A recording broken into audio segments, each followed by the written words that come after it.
The sheriff handed me an eviction notice for my own damn ranch, 200 acres that's been in my family since 1923, and some HOA president claimed it belonged to their community. I'm standing on gravel 3 generations of Hawkins men have walked, staring at papers demanding I vacate in 30 days. The smell of diesel from my cattle truck mixed with morning coffee still warm in my hands. Jennifer Blackwood. Never seen her before, but she claimed my ranch was illegally subdivided from her Willowbrook community land. This was where Sarah and I built our retirement dream, where I scattered her ashes under our oak tree 18 months ago. Ma'am, this land predates your community by 40 years, Jennifer smirked. Not according to our master development agreement. She picked the wrong petroleum engineer. 30 years in oil taught me that desperate grabs hide bigger problems. What would you do if strangers tried to steal your family's legacy? Drop a comment. Where are you watching from? Let me back up and tell you how this mess started. I'm Gerald Hawkins, 58 years old, retired petroleum engineer who thought cattle ranching would be the peaceful chapter of my life. 30 years in the oil fields taught me that pressure builds slowly, then explodes all at once. Wish I'd remembered that lesson. Sarah and I bought this place 15 years ago as our dream retirement sanctuary. 200 acres of Texas hill country where the only sounds were cattle lowing and wind through the oak trees. We spent weekends walking every fence line, planning where we'd build the new barn, talking about grandkids who might visit someday. Then cancer took Sarah 18 months ago. The medical bills ate through our retirement savings faster than drought kills grass. I kept the ranch running on stubbornness and prayer, talking to her photo every morning over coffee. Morning, sweetheart. Cattle look good today. Miss you something fierce.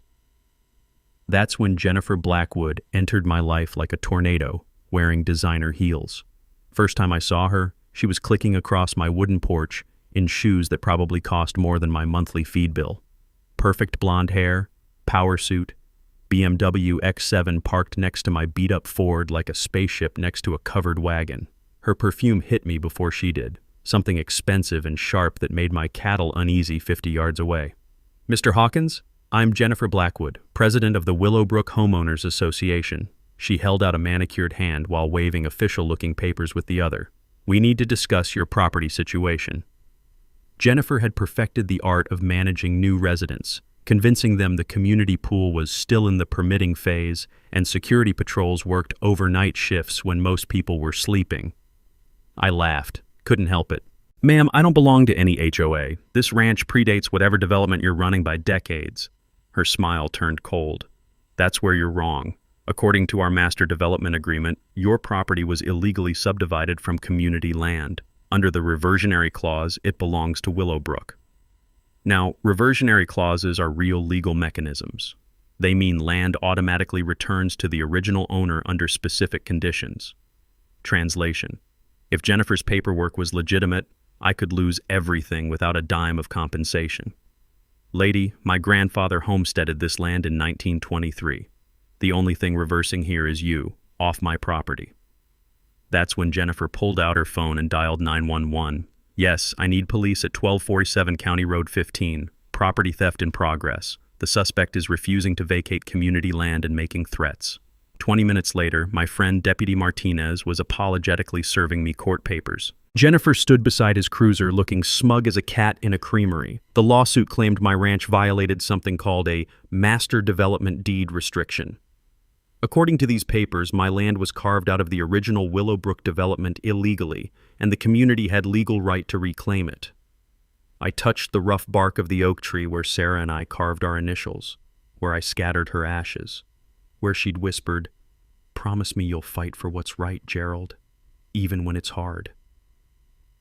Looking at those legal papers, I had no idea I was staring at the opening move in a chess game where Jennifer had been stealing from 340 families for 12 years, where she'd embezzled $2.8 million through a completely fake homeowners association.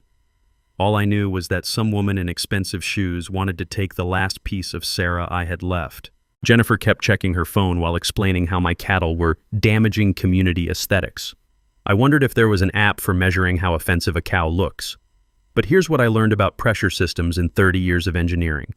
When someone applies force to steal something, They're usually hiding a bigger problem. Jennifer was about to find out that this old rancher knew a thing or two about pressure and how to use it.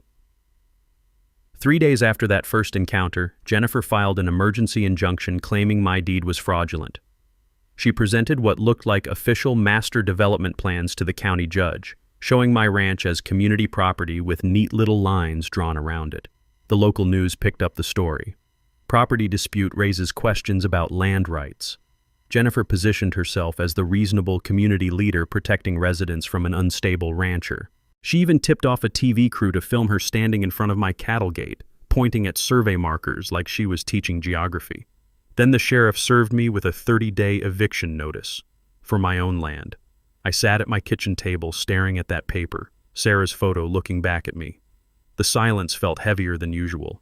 Even the cattle seemed to sense something was wrong. Milk production dropped 20% overnight. I called Jake Morrison, the only property lawyer in town I could afford. $5,000 retainer that I definitely didn't have, but my neighbor Bill Martinez co-signed a loan against his tractor. Jake spread Jennifer's paperwork across his desk like he was defusing a bomb. "Gerald, this is either the most sophisticated property fraud I've ever seen, or you're in serious trouble." We spent 6 hours going through every page. Jennifer's documents referenced deed numbers, filing dates, even surveyor signatures. But something felt off. Jake's coffee breath got stronger as he concentrated, and the musty smell of old law books mixed with my growing anxiety. "Look at this," Jake pointed to a deed number. "This should reference the original 1960s subdivision filing." We drove to the county courthouse basement where records older than disco music gathered dust. The clerk, Mrs. Rodriguez, had been filing papers since Nixon was president. She knew every book, every filing system, every way to hide or find documents. "Deed number 1965-0847, she shook her gray head. "Honey, that number was never assigned. Our filing system skipped from 0846 to 0848 because of a clerical error. Been that way for 60 years. Property deeds have unique recording numbers linked to specific dates and locations. Every real deed leaves a paper trail through county records." Translation: fake deeds reference numbers that never existed, and Jennifer's paperwork was pointing to a ghost. Jake and I pulled the original 1960s subdivision plat maps. The yellow pages cracked like autumn leaves as we unfolded them on the research table. There it was, clear as sunrise. Willowbrook development was plotted around existing properties, including mine. My family's ranch had been there 40 years before Jennifer's community existed. I found Sarah's handwritten property notes that night, tucked in our old survey folder. Her careful script documenting every fence post, every boundary marker, every tree we'd planted together. "Gerald, always trust the paperwork, but verify the people behind it." Even in death, she was still teaching me. Jennifer's master development agreement had more typos than a middle school book report. Apparently, fraud doesn't require spell check, but her biggest mistake was claiming authority she never had. The next morning, I called Jake with new confidence. "File a motion to dismiss, and while you're at it, request sanctions for frivolous litigation." But Jennifer wasn't backing down. If anything, my questions made her more desperate. She filed a motion claiming I was mentally unstable due to grief, that losing Sarah had made me delusional about property ownership. That crossed a line. I sat under the oak tree where Sarah rests, county records spread around me like evidence in a murder case. The late afternoon sun slanted through leaves that had watched my family work this land for a century. "Sweetheart, this woman thinks your death broke my mind. She's about to learn what a petroleum engineer with 30 years of pressure analysis can do when he sets his mind to something." The mini twist came when I started digging deeper into Jennifer's background. Turns out her Willowbrook Homeowners Association wasn't registered with the state. No corporate charter, no legal standing, no authority to claim anything. Jennifer had been playing with fake papers from the beginning. But while I was building my defense, Jennifer was escalating the attack. She convinced the judge to grant a temporary restraining order, claiming my aggressive behavior threatened community safety. I got locked out of half my own ranch. The restraining order meant I couldn't access my eastern 100 acres. That's where my water well was located, along with the equipment barn and 50 head of cattle. Jennifer's lawyer handed me the court order with all the warmth of a tax notice. "Mr. Hawkins, you're prohibited from entering the disputed area pending resolution of ownership claims." I stood there watching my cattle press against the fence, confused about why they couldn't reach water. The metallic clang of the locked gate echoed across empty pasture where 3 generations of my family had worked the land. "This is my property," I told the deputy supervising the lockout. "Not according to the judge, sir. Sorry." 50 head of cattle needed boarding at $200 per day. Bill Martinez took them temporarily, but I was bleeding money I didn't have for livestock that belonged on my own land. That's when I hired Dr. Patricia Wise, a forensic document examiner from Austin. Jennifer's evidence needed professional analysis, and my engineering brain suspected her survey maps weren't what they seemed. Dr. Wise spread Jennifer's documents under specialized lighting equipment that revealed details invisible to normal examination. "Mr. Hawkins, whoever created these maps doesn't understand how GPS coordinates work. Digital forensics on supposedly historical documents can reveal when files were actually created and modified. Even if someone changes the creation date, metadata leaves fingerprints that experts can read." Translation: Jennifer's historical survey maps were actually made last Tuesday on her home computer. "Look at this GPS coordinate." Dr. Wise pointed to Jennifer's 1960s survey map. "This reference point uses satellite positioning data that wasn't available until 1995. Also, the original surveyor's signature is copy-pasted from 3 different documents. Document forgery leaves traces like footprints in mud. The signature analysis showed identical pen pressure patterns that only occur when copying images, not signing actual papers. Jennifer had been cutting and pasting her way to property fraud. I installed trail cameras around the disputed fence line, hidden in fence posts and trees. If Jennifer's people were trespassing to manufacture evidence, I wanted documentation. 3 neighboring ranchers started calling with similar stories. Tom Bradley owned 60 acres adjacent to mine. Same lawsuit, same claims about illegal subdivision, same Jennifer Blackwood demanding property surrender. Bill Martinez got served papers claiming his family's land from the 1940s somehow belonged to Willowbrook. Even old Pete Garrison, whose ranch had been there since before the county was officially organized. We met at Bill's kitchen table, 4 ranchers trying to understand how some woman with fresh manicures could threaten land that predated her by decades. "She offered me $50,000 to sell out quietly," Tom said. "When I laughed, she threatened to sue me into bankruptcy." The pattern was becoming clear. Jennifer wasn't just targeting me. She was systematically attacking rural property owners around her development. My trail cameras captured Jennifer's crew digging survey stakes on my property at 2 in the morning. They were planting evidence to support their fake boundary claims. I called Jake with the footage. "We've got them trespassing and tampering with property markers." "Gerald, this is bigger than a simple boundary dispute. Jennifer's running some kind of systematic land grab operation." That night, I found Sarah's garden journal where she documented every tree, fence post, and landmark on our property. Her detailed notes from 2008 through 2020 showed exact locations of everything Jennifer claimed was community property. Sarah's careful documentation was becoming my legal ammunition. The mini twist came when Jennifer filed a motion claiming I'd threatened her workers. She presented security footage showing my truck near the disputed fence line in an aggressive manner. But Dr. Wise's analysis proved the timestamp on Jennifer's security footage had been digitally altered. The shadows in the video didn't match the claimed date and time. More importantly, my GPS tracking from the truck showed I was at the feed store during the alleged incident. Jennifer was doctoring evidence faster than I could debunk it.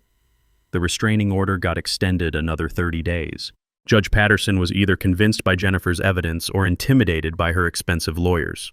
I sat under Sarah's oak tree, holding her journal, watching sunset over land I might lose despite owning it fair and square.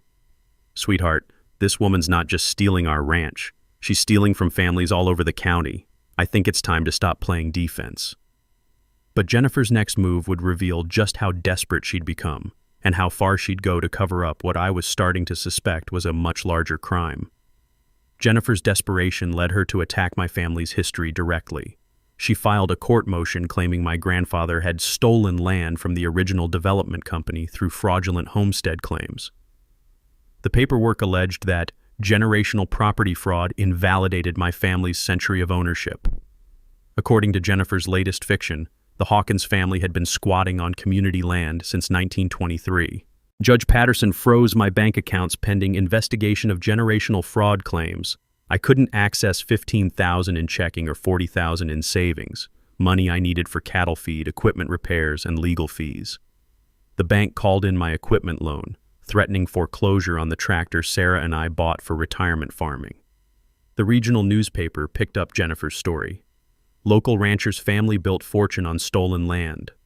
Suddenly, I wasn't just fighting for my property. I was defending my grandfather's honor and my family's reputation. I spent that weekend in my attic, going through grandmother's old trunk that hadn't been opened since her funeral. The scent of cedar and old paper filled the cramped space as I searched for any documentation of our original land claim. At the bottom of the trunk, wrapped in yellowed cloth, I found it.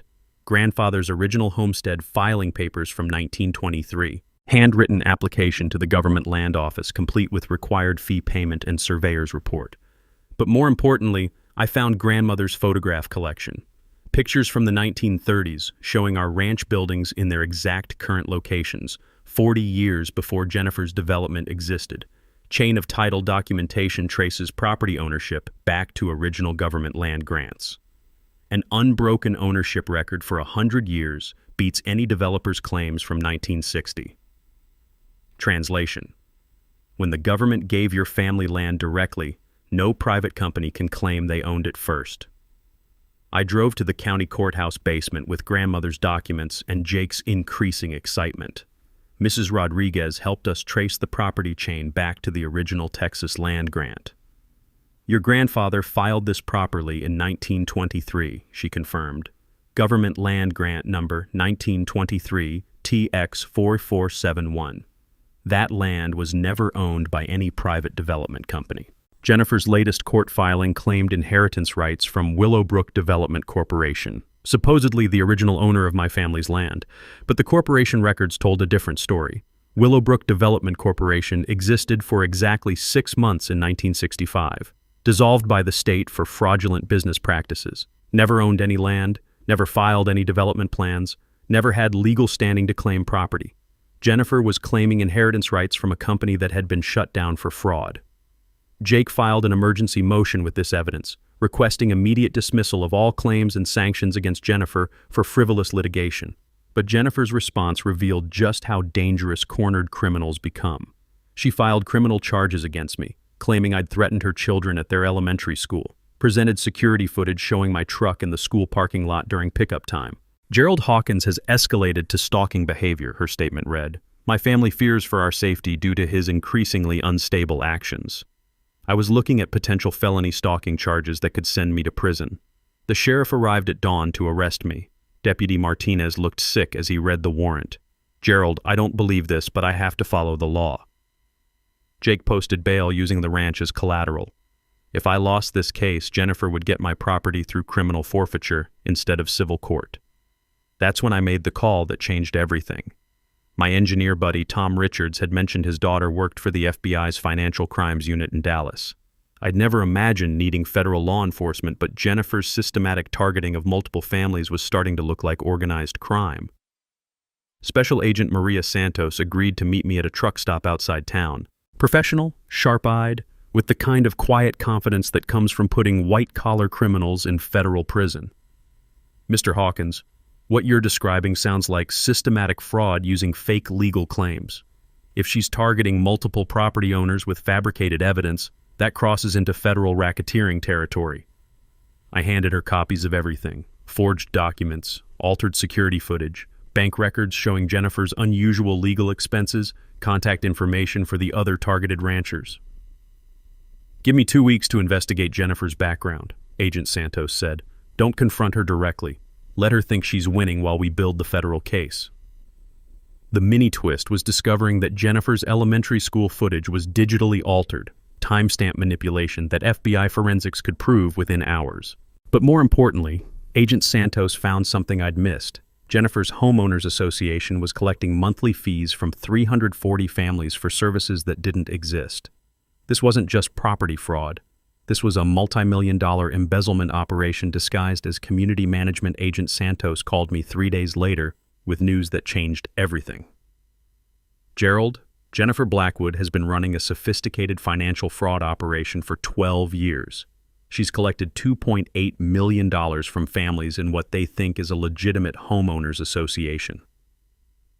I sat in my truck outside the feed store trying to process numbers that didn't make sense. $2.8 million from how many families? 340 homes paying $850 per month for community services that don't exist. Pool maintenance for a pool that was never built. Security patrols that were never hired. Legal funds that went straight to her personal accounts. The FBI forensic accountants had traced Jennifer's money flow like following a river to its source. Monthly HOA fees from hundreds of families flowed into accounts Jennifer controlled, then immediately transferred to her personal banking. What services were families supposed to get? I asked. Community pool, landscaping, 24/7 security, legal representation, road maintenance. None of it exists. Jennifer pocketed everything while providing nothing. Fiduciary duty means managing other people's money for their benefit, not your own. Taking community fees for fake services is felony theft, even if people voluntarily paid. Translation: Jennifer had been stealing from hundreds of families who trusted her to manage their community. The property lawsuits are just a distraction, Agent Santos explained. Jennifer targets rural landowners near her development to legitimize her fake HOA claims. If she can prove the association has authority over surrounding properties, it validates her fictional community management role. My ranch wasn't the target, it was the cover story. Jennifer needed to establish legal authority over rural properties to justify collecting fees from suburban families for non-existent services. How long has this been going on? 12 years. Started small with maybe 50 families, grew as new houses were built. Jennifer's been stealing roughly $230,000 per year in community fees. I drove to the oak tree where Sarah rests, trying to wrap my head around the scale of Jennifer's crime. 340 families had been sending her money every month for a decade, trusting her to maintain their community while she provided absolutely nothing. Sarah, this isn't about our ranch anymore. This woman's been stealing from neighbors who think they're paying for legitimate services. Kids swimming in pools that don't exist, families expecting security that was never hired. The FBI had Jennifer's banking records, email communications, and documentation proving systematic fraud, but they needed more time to build an airtight federal case. The annual Homeowners Association meeting is in 10 days, Agent Santos told me. Jennifer has to present financial reports and justify another year of fee increases. That's our opportunity. What do you need from me? Keep playing defense. Let her think she's winning the property dispute. We'll coordinate with local law enforcement for arrests during the meeting when we have maximum witnesses and media presence. Agent Santos explained Jennifer's business model like a criminal engineering project. Create fake community authority, collect monthly fees for fictional services, use property lawsuits to establish legitimacy, transfer money to personal accounts, repeat. She's done this in 3 other counties, Agent Santos revealed. Always the same pattern. Target rural properties, claim community authority, collect fees for services never provided. Jennifer's built a criminal enterprise disguised as Suburban Homeowners Association. I understood now why Jennifer fought so hard for my ranch. Without authority over surrounding rural properties, her fake HOA lost credibility with the families she was robbing. Gerald, in 10 days, Jennifer's going to face 340 families who've been paying for services that don't exist. Federal agents will be waiting to arrest her for wire fraud, money laundering, and racketeering. The power dynamic had completely shifted. I wasn't defending my property anymore. I was helping federal agents take down a criminal who'd stolen millions from hardworking families. Time to give Jennifer the annual meeting she'd never forget. Agent Santos met me at the ranch the next morning to coordinate our federal trap. The annual Willowbrook HOA meeting would happen in the community center Jennifer had built with stolen money. Perfect irony for her downfall. We need this meeting recorded for federal evidence, she explained while examining the community center layout. Texas one-party consent law allows recording your own conversations, so everything Jennifer says will be admissible in court. My engineer buddy Tom Richards installed hidden recording equipment throughout the meeting room. 4K cameras with cloud backup, audio recording devices that could capture whispers from 50 feet away. Federal standards require redundant documentation to prevent evidence challenges. Agent Santos explained they needed Jennifer to present false financial reports publicly for maximum evidence documentation and to prevent successful appeals later. If technology fails, we still need witnesses, Agent Santos said. How many families do you think will attend? Jennifer sent notices requiring attendance for critical community votes. She's expecting 300 people minimum. The FBI Financial Crimes Unit had spent 2 weeks building an airtight case. Wire fraud, money laundering, racketeering, charges that carried 20 years in federal prison. But they needed Jennifer to incriminate herself publicly with maximum witnesses present. I calculated Jennifer's theft like an engineering problem. $850 per month from 340 homes equals $289,000 annually. Over 12 years, that totaled $3.4 million in stolen fees, not counting fake legal expenses and property damage costs. Each family lost an average of $9,800, I told Agent Santos. That's vacation money, college savings, retirement funds stolen for services that never existed. Wire fraud prosecution requires proof of interstate electronic communication for fraudulent purposes. Jennifer's email notifications about fee increases, banking transfers across state lines, and digital payment systems created perfect federal evidence trail. Translation: every email Jennifer sent about fake services added years to her potential prison sentence. Agent Santos coordinated with 3 other FBI offices investigating Jennifer's criminal network. She's run similar schemes in Oklahoma, Arkansas, and Louisiana. Always the same pattern: fake HOA authority, non-existent services, systematic theft from trusting families. We spent hours preparing questions that would force Jennifer to incriminate herself.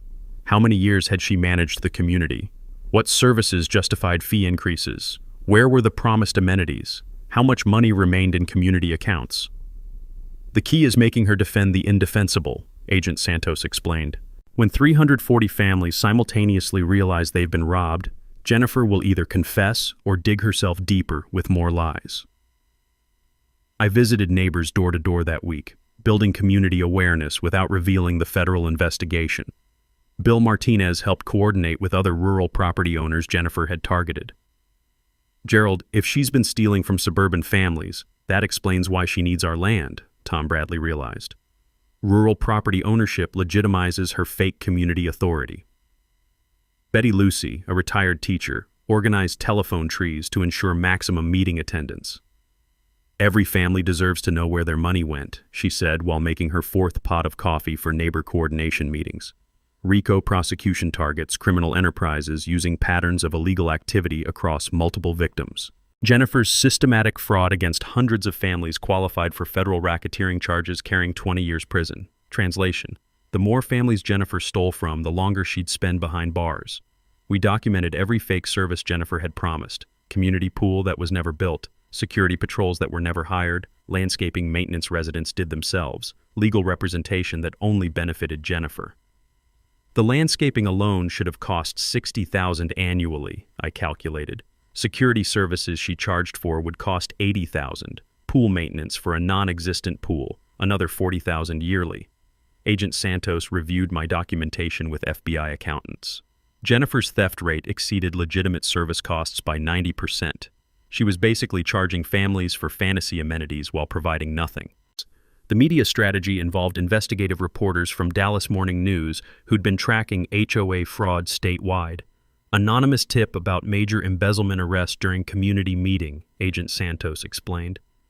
3 days before the meeting, I sat under Sarah's oak tree preparing emotionally for confronting Jennifer publicly. Sweetheart, tomorrow I help take down a criminal who's stolen from hundreds of families. This isn't about our ranch anymore. It's about justice for everyone she's hurt. The evening before the meeting, Agent Santos called with final coordination details.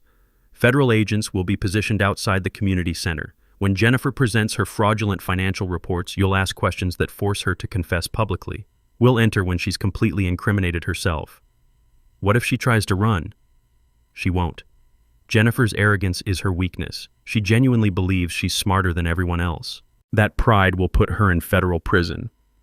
I checked the hidden recording equipment one last time, tasting the metallic flavor of adrenaline. Tomorrow, 340 families would learn they'd been robbed by the woman they trusted to manage their community. Jennifer was about to discover that stealing from hardworking families carries a price higher than she ever imagined.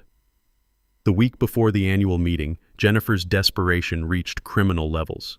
She attempted to bribe County Clerk Tom Bradley with $25,000 to backdate false property records supporting her land claims. Unfortunately for Jennifer, my hidden cameras captured the entire bribery attempt in the county office. "Tom, I need these survey records to show my dates from 1963 instead of 1965, Jennifer said while sliding an envelope across his desk. That money should handle any filing fees. Tom Bradley had been taking bribes for 8 years, but he never expected federal surveillance. Agent Santos had been monitoring Jennifer's phone calls and financial transactions for weeks, building evidence of systematic corruption. Bribing public officials violates federal law under Title 18 U.S.C. 201. Even attempting to corrupt government records is a felony carrying 15 years in prison. Translation: Jennifer's $25,000 bribery attempt just added another decade to her potential sentence. The FBI discovered that Jennifer had paid Bradley over $150,000 during the past 8 years for falsified property records targeting elderly rural landowners. She's been running systematic land acquisition schemes, Agent Santos revealed. Fake surveys, backdated deeds, corrupted public records, all designed to steal property from families who can't afford to fight expensive legal battles. Jennifer's criminal network was bigger than anyone realized.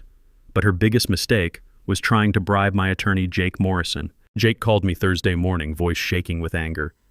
"Gerald, Jennifer just offered me $50,000 to withdraw as your counsel and recommend you settle her property claims. Please tell me you recorded that conversation." Every word. She said fighting federal investigations was expensive and $50,000 would be easier than watching you lose everything in court. Obstruction of justice through bribery or intimidation is a separate felony that adds 10 years to federal sentences. Jennifer's attempt to corrupt my legal representation while under FBI investigation showed criminal consciousness of guilt. Translation: Every desperate move Jennifer made to stop our investigation created more evidence for her prosecution. Agent Santos was ecstatic when Jake delivered the bribery recording. Jennifer just confessed that she's aware of federal investigation and actively attempting to obstruct justice. Federal judges hate defendants who try to corrupt the legal process. Jennifer's panic accelerated her mistakes. She started moving money to offshore accounts, trying to hide stolen funds before federal asset seizure. But international banking transfers create permanent digital evidence that FBI financial crimes units track routinely. She moved $400,000 to a Cayman Islands account Tuesday, Agent Santos reported. Money laundering adds another 20 years to her sentence. Jennifer's making our prosecution easier with every desperate move. Friday afternoon, Jennifer filed criminal charges claiming I'd threatened her children at their elementary school. She presented security footage showing my truck in the school parking lot during pickup time, claiming stalking behavior that endangers my family. But FBI digital forensics proved the timestamp on Jennifer's footage had been altered. The shadows in her video didn't match the claimed date and time. More damaging, GPS tracking from my truck showed I was at the veterinarian's office during the alleged incident. Jennifer had digitally manufactured evidence of criminal behavior, federal evidence tampering that carries 8 years imprisonment. She's becoming sloppy under pressure, Agent Santos observed. Criminals often self-destruct when federal investigations close in. Jennifer's creating evidence of her guilt faster than we can process it. The mini-twist came when County Clerk Bradley decided to cooperate with federal authorities rather than face corruption charges alongside Jennifer. Bradley's testimony reveals 8 years of systematic record falsification, Agent Santos explained. Jennifer paid him to backdate surveys, alter property filings, and create false deed records targeting dozens of rural property owners. Bradley's cooperation gave federal prosecutors evidence of Jennifer's criminal enterprise spanning multiple counties and hundreds of victims. But Jennifer wasn't finished destroying herself. Saturday evening, she hired private investigators to follow me and document threatening behavior toward community families. The investigators she chose turned out to be former law enforcement officers who immediately recognized federal surveillance and reported Jennifer's witness intimidation attempts to the FBI. Jennifer just committed witness intimidation, obstruction of justice, and conspiracy to interfere with federal investigation, Agent Santos said with barely contained excitement. She's built a federal racketeering case against herself. Sunday morning, Jennifer made her final mistake. She called a meeting of her executive committee to coordinate false testimony for the annual meeting. Unfortunately for her, FBI wiretaps recorded her instructing committee members to lie under oath about community finances and services. Tomorrow night, Jennifer will face 340 families she's robbed for 12 years, Agent Santos said. She'll try to present false financial reports while federal agents record every word. When she's finished incriminating herself publicly, federal marshals will arrest her for the longest white-collar crime sentence in county history. I sat under Sarah's oak tree that evening, grateful for the strength to see justice through. Tomorrow, Jennifer Blackwood would discover that stealing from hardworking families carries consequences she never imagined. Jennifer's final desperate gambit came Sunday night, 18 hours before the annual meeting. She filed emergency criminal charges claiming I'd threatened her family with domestic terrorism tactics, requesting immediate arrest to prevent my attendance at the community gathering. According to her sworn statement, I'd hired militia groups to intimidate HOA residents and had made threats involving explosive devices related to my petroleum engineering background. Sheriff Martinez called me at 5 a.m. Monday morning. "Gerald, I got federal agents at my office and a judge demanding your immediate arrest for terrorism charges. This is getting way out of hand." "Tom, you've known me 20 years. Do I seem like someone who threatens children?" "Not for a minute, but Jennifer's got videos, witness statements, and claims you're planning violence during tonight's meeting." Agent Santos arrived at the ranch before breakfast, bringing FBI domestic terrorism investigators to examine Jennifer's claims. "Gerald, false terrorism reports trigger Department of Homeland Security investigations automatically. Jennifer just involved federal anti-terrorism units in her fraud case. Filing false terrorism reports wastes federal resources and violates post-9/11 security laws carrying 8 years imprisonment." Jennifer's fake militia accusations triggered multi-agency investigations that cost taxpayers hundreds of thousands of dollars. Translation: Jennifer's desperate lies just added domestic terrorism charges to her already massive federal sentence. The FBI examined Jennifer's evidence of my terrorist planning: altered phone recordings, digitally manipulated photographs, and witness statements from people who'd never met me. "Every piece of evidence is fabricated," Agent Santos confirmed after 6 hours of forensic analysis. "Digital timestamps prove these recordings were edited last night. GPS metadata shows these photographs were taken at locations you've never visited." Jennifer's criminal desperation had reached a level that federal prosecutors rarely encountered: systematic evidence fabrication across multiple felony charges while under active federal investigation. She's committed evidence tampering, false reporting, witness intimidation, obstruction of justice, and now false terrorism charges, Agent Santos cataloged. Jennifer's facing 40 to 50 years in federal prison, but Judge Patterson still issued an emergency protective order based on Jennifer's terrorism claims, threatening my arrest if I attended the annual meeting. That's when Agent Santos revealed the federal investigation's final card. "Gerald, we've been monitoring Jennifer's communications for 6 weeks under federal wiretap authority. Last night, she instructed her committee members to provide false testimony about community finances during tonight's meeting. FBI recordings captured Jennifer explicitly coaching witnesses to lie under oath about services that didn't exist and money that had been stolen. That's conspiracy to commit perjury, witness tampering, and continued fraud while under investigation," Agent Santos explained. "Jennifer just guaranteed herself maximum federal sentencing." The mini-twist came when Jennifer's own committee members contacted federal agents to report her attempted perjury conspiracy. "Betty Morrison, the community treasurer, called us this morning," Agent Santos revealed. "Jennifer instructed her to present falsified financial records showing community money spent on services that were never provided. Betty's been keeping real records for 3 years, documenting Jennifer's systematic theft. Jennifer's inner circle was abandoning her faster than rats leaving a sinking ship."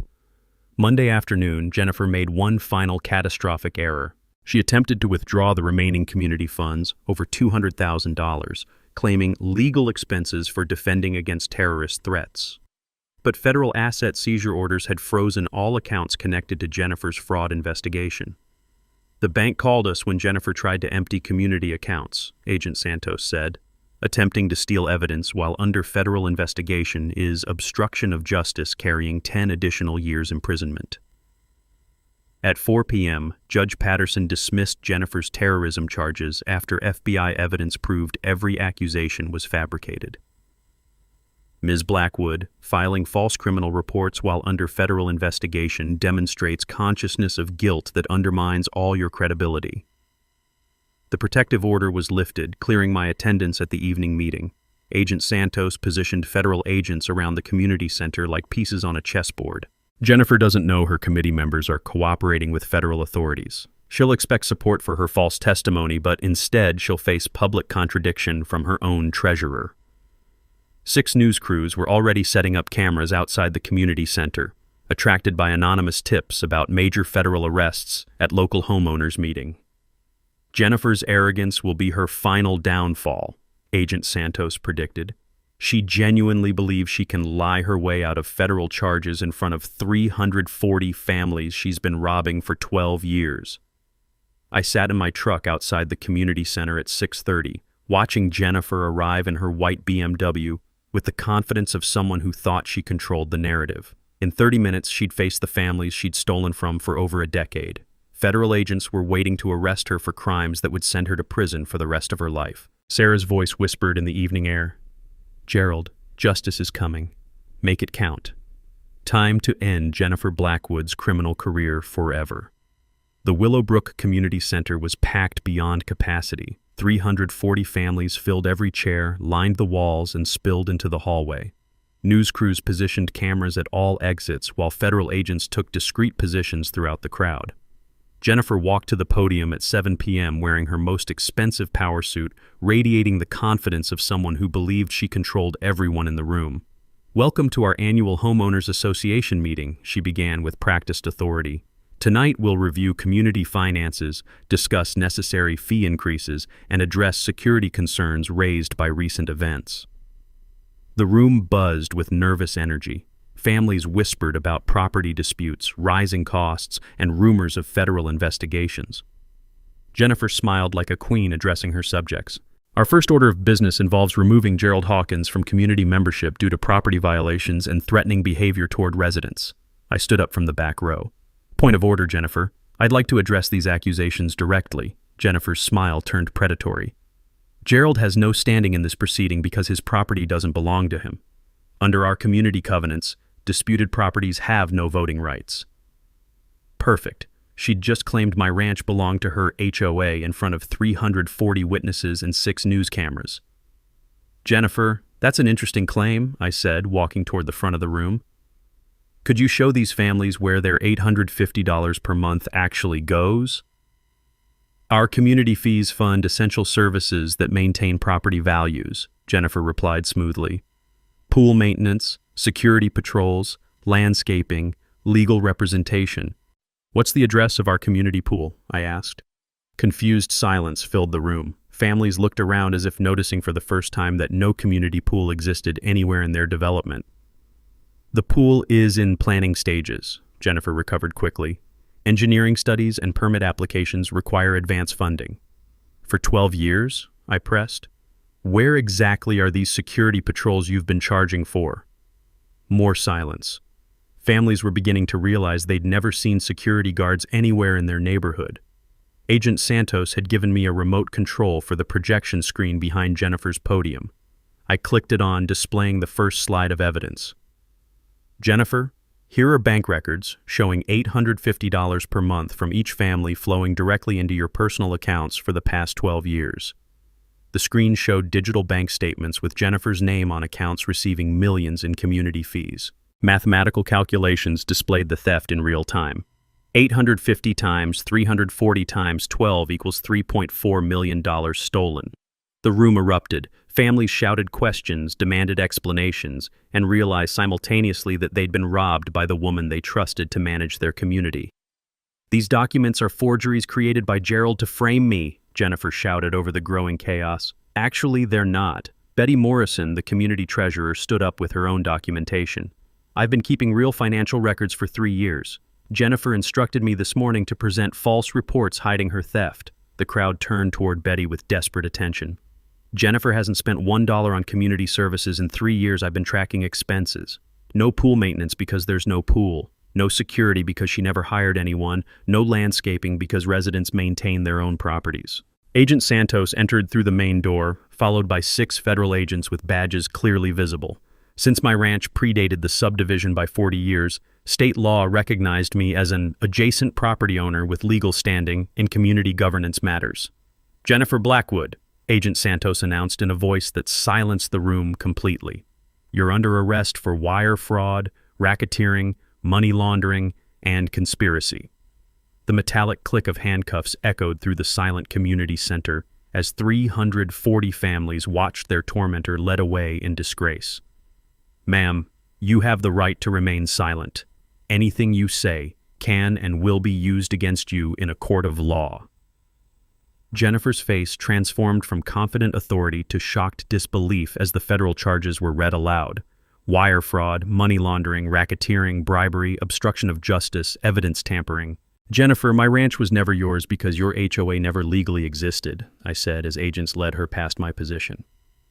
You created a fake community to steal $2.8 million from these families. The FBI has been investigating you for months.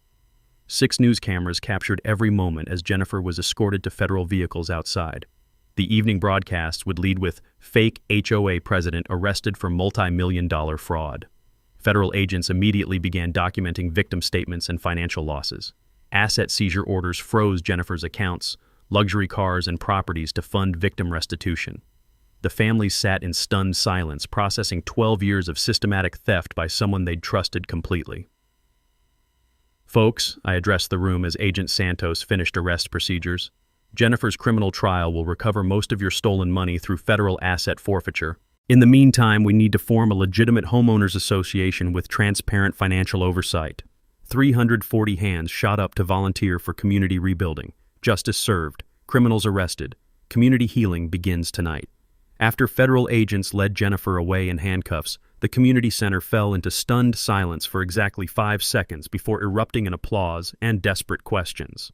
Betty Morrison, the community treasurer, stood up first. We can't let this community collapse after what we just learned. We need a new board of directors, right now. Over 300 hands shot up simultaneously. Someone called for emergency elections under HOA bylaws, allowing removal of officers by majority vote under special circumstances. Wait, called out Tom Lucy, a retired teacher. Can we even trust any of the current board? How do we know who else was involved? The room buzzed with nervous energy. Families who'd just discovered 12 years of theft weren't sure who to trust. I nominate Gerald Hawkins for emergency president, Betty announced. He's the one who exposed this fraud and saved all of us from Jennifer's theft. But his ranch isn't even part of our HOA, someone protested. Agent Santos, still documenting evidence, looked up from her paperwork. Actually, since Mr. Hawkins' property predates your subdivision and he's been instrumental in exposing systematic fraud affecting your community, state law recognizes him as an adjacent property owner with legal standing. I hadn't even sat down when voices throughout the room started seconding the nomination. Mr. Hawkins saved all of us from 12 years of fraud. He's the only one who fought Jennifer when the rest of us just paid our fees. We need someone we can trust. The vote happened on the spot. 338 votes in favor, 2 abstentions. Betty Morrison handed me Jennifer's abandoned gavel with tears in her eyes. Gerald, this community is yours to heal. 1 meeting later, I officially controlled the Willowbrook HOA, not for revenge, but to transform it into a truly transparent and legitimate community organization that actually served the families who'd trusted us with their money. The irony wasn't lost on me. Jennifer had spent months trying to steal my ranch through fake legal claims. Instead, her own criminal behavior had handed me control of the very organization she'd used to defraud hundreds of families. Justice served, community protected, leadership earned through truth instead of theft. Within 48 hours as the new HOA president, I'd implemented emergency financial controls and transparency measures that Jennifer had avoided for 12 years. Our first official act was dissolving all of her fraudulent contracts and establishing legitimate community services. Federal Judge Martinez dismissed all property claims against my ranch with prejudice, meaning Jennifer could never file similar lawsuits again. The court awarded me $75,000 in attorney fees and damages, finally compensating the financial devastation she'd caused my family. Jennifer's federal indictment listed 47 felony counts, including racketeering, wire fraud, money laundering, bribery, obstruction of justice, and evidence tampering. Federal prosecutors offered a plea bargain, 28 years in federal prison with cooperation in asset recovery, or 35 years after trial conviction. Jennifer chose the plea bargain. Federal asset forfeiture recovered $2.1 million from Jennifer's hidden accounts, luxury cars, jewelry, and properties. Each of the 340 families received an average of $6,200 in restitution. Not everything they'd lost, but substantial recovery from their stolen fees. Her $750,000 house was sold to fund additional victim compensation. The civil lawsuit our attorney filed seeks punitive damages for emotional distress and community rebuilding costs. Under my leadership, Willowbrook became the first HOA in county history with completely transparent finances. We legally incorporated with state oversight, established term limits, and implemented monthly financial reporting that every resident could access online. For the first time in 12 years, families actually received the services they paid for: professional landscaping, legitimate security patrols, and legal representation for actual community issues instead of fraudulent property theft. The Sarah Hawkins Community Integrity Fund was established with $50,000 from my settlement money. This memorial endowment provides legal aid for rural families facing HOA fraud while honoring my wife's memory through protection of honest, hardworking people. We've already helped 3 families in neighboring counties fight similar fake HOA schemes. The fund also provides an annual $10,000 scholarship for agricultural engineering students, ensuring future generations understand both rural land rights and the technical skills needed to defend them. Every December, our community holds the Sarah Hawkins Memorial Day celebration, combining remembrance of her life with gratitude for justice achieved through her inspiration. Federal restitution laws guarantee victim repayment from criminal proceedings. Jennifer must repay every stolen penny before becoming eligible for parole. Translation: she'll spend at least 14 years in federal prison before any possibility of reduced sentences.